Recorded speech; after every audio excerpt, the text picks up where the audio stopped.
Germany won the First World War by 1916 without a single shot being fired on German soil.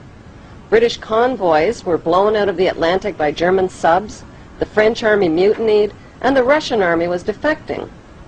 With British Prime Minister Lloyd George up against a wall, Lionel Rothschild and the Jewish Zionists offered the British a deal they couldn't refuse. "We'll bring the United States into the war as your ally and win the war for you," they said, "if you'll promise us Palestine." In April of 1917, President Wilson got the green light and declared war on Germany. Because of overwhelming opposition to the war, Wilson invoked the draft and passed the Espionage Act, forcing Americans to fight or be thrown in jail. Billions of U.S. taxpayers' money was delivered to the British war machine, money that was never repaid. In return, the British government wrote the famous Balfour Declaration and addressed it to none other than Lord Lionel Rothschild. The declaration promised Palestine and Israel to the Rothschild Zionists. In 1817, Lord Allenby conquered the Holy Land, and the Jews were promised a national home in Palestine by the Earl of Balfour, a policy endorsed by Woodrow Wilson and by the League of Nations, which made Palestine a British mandate.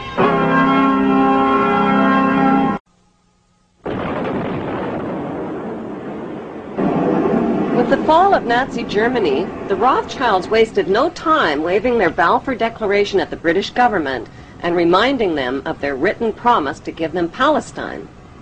But how could the British promise the Arab land of Palestine to the Jews? In 1917, the British parachuted free opium and hashish to the Turkish troops and stole Palestine from them. One ingenious stratagem was to parachute hashish and opium to the Turkish troops to try to keep their mind off the fighting. Allenby's strategy worked brilliantly. During World War II, the British needed Arab oil and signed an agreement with the Arabs which forbid Jewish immigration into Palestine. Then at the end of the war, the British broke their agreement with the Arabs and allowed the Rothschild Jewish Zionists to smuggle hundreds of thousands of Jews from around the world into Palestine. To win public support, the Rothschilds, who owned Reuters and the Associated Press, bombarded their media empire with images of homeless Jewish Holocaust refugees crowded together in ships off the coast of Palestine. On October 24, 1945, the bankster pirates gave birth to their most powerful weapon of global control, the United Nations. According to plan, the British pulled out of Palestine and gave the land to the Jewish Zionists.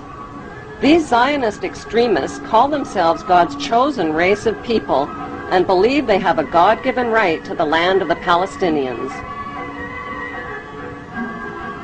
It is important to know that the land now called Israel was originally called Canaan in ancient times. Canaan was populated by the Canaanite people, who were the ancestors of today's Palestinians imprisoned in refugee camps in Israel. About 3,500 years ago, the Semitic Hyksos kings ruled Egypt for 100 years, but were expelled from Egypt into Canaan. The Egyptians called these Hyksos people the Habarus, which means Hebrews. These expelled Hebrews invaded and conquered the land of Canaan and changed the name of the land from Canaan to Israel.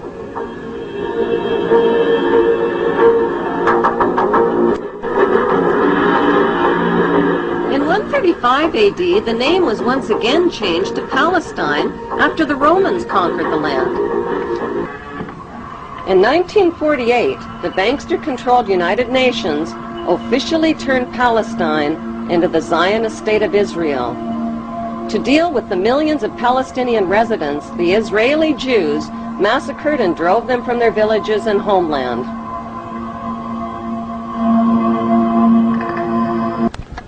The Jews herded the Palestinians into two separated regions called the West Bank and the Gaza Strip.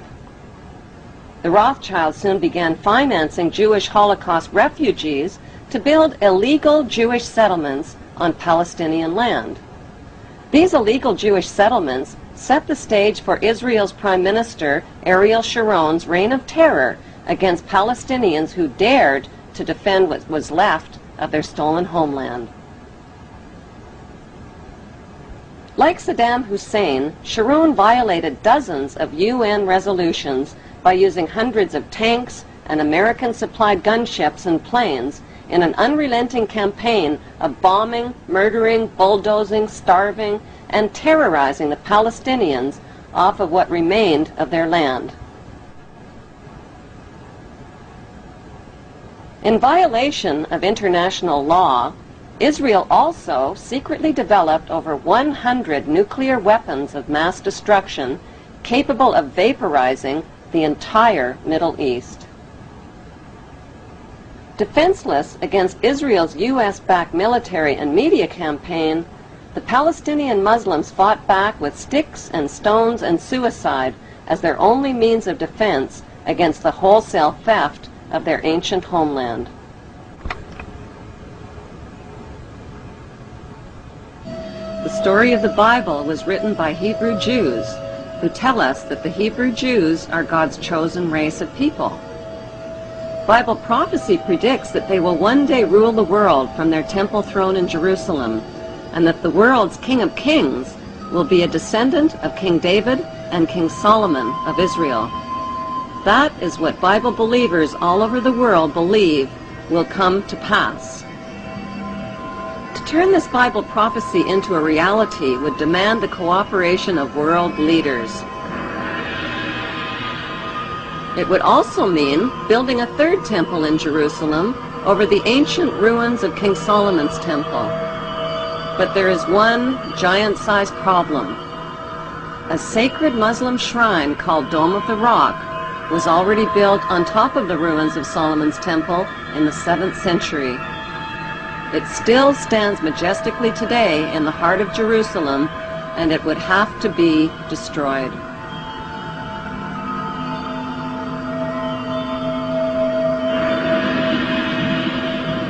Since Israel is surrounded by not-so-friendly Muslim nations, and with millions of Muslim Palestinians living in Israel's West Bank and Gaza Strip, this Bible prophecy is impossible to fulfill.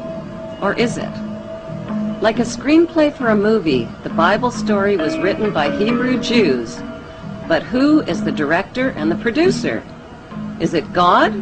Or is it a special interest group of the world's wealthiest men?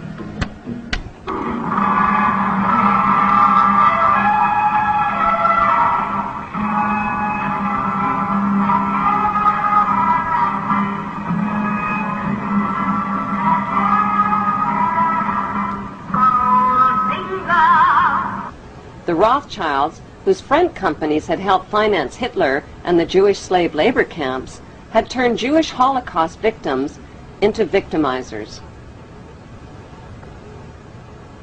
Imprisoned inside barbed wire refugee camps, the Palestinians began to resemble the victims of Nazi concentration camps. According to author Simon Schama, the Rothschilds own 80% of the land of Israel. Even the flag of Israel flies the hexagram symbol from the Rothschild family's red shield. The hexagram has 6 points, 6 triangles, and 6 sides on the central hexagram.